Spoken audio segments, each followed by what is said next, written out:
In 1961, amidst the critical final days of the Portuguese governance, an extraordinary occurrence took place that numerous Goans hold to be the reason their territory was spared from total devastation.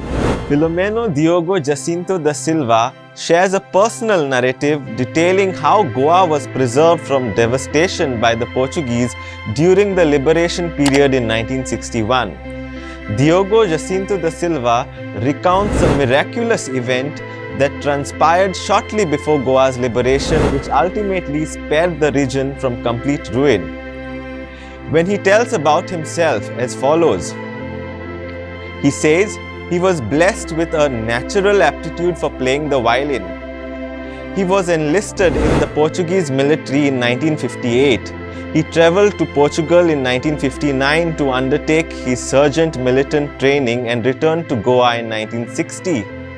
Beginning on October 17, 1961, he commenced his work with Emissora do Goa, which subsequently became part of All India Radio, where he remained until his retirement in 1993. He recounts the significant event by stating, "Following the Indian Army's incursion across the Goa border on December 18, 1961, I was summoned as the reservist to protect Goa. The Portuguese authorities recognized the impending success of the Indian Army, prompting them to assign 100 soldiers to the Basilica de Bom Jesus. Their task was to remove the casket containing the sacred relics and ensure it was placed on the final flight departing from Goa, which had been specially dispatched from Portugal and was piloted by Salome de Almeida. The decision was made to destroy the city of Goa following the relocation of the sacred relics of Saint Francis Xavier, thereby erasing the magnificence and the glory of the original Portuguese capital of the state. In his account, it is noted that within the confines of the closed basilica, the presence of the bishop, the governor, and the secretary was overshadowed by the inability of the consignment of 100 soldiers to lift the casket that housed the sacred relics of Saint Francis Xavier. This event is widely regarded as a miracle that significantly altered the subsequent course of events that would have occurred.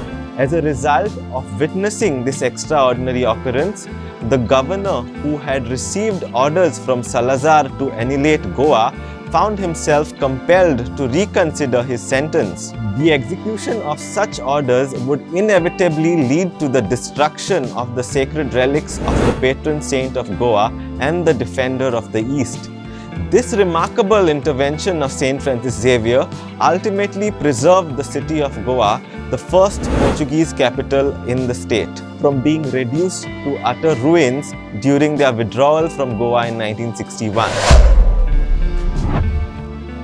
As devotees assemble for the exposition to pay tribute to his relics, they arrive with a sense of gratitude and deep respect for the saint who during most challenging periods protected Goa from devastation and demonstrated his formidable, compassionate presence among his followers.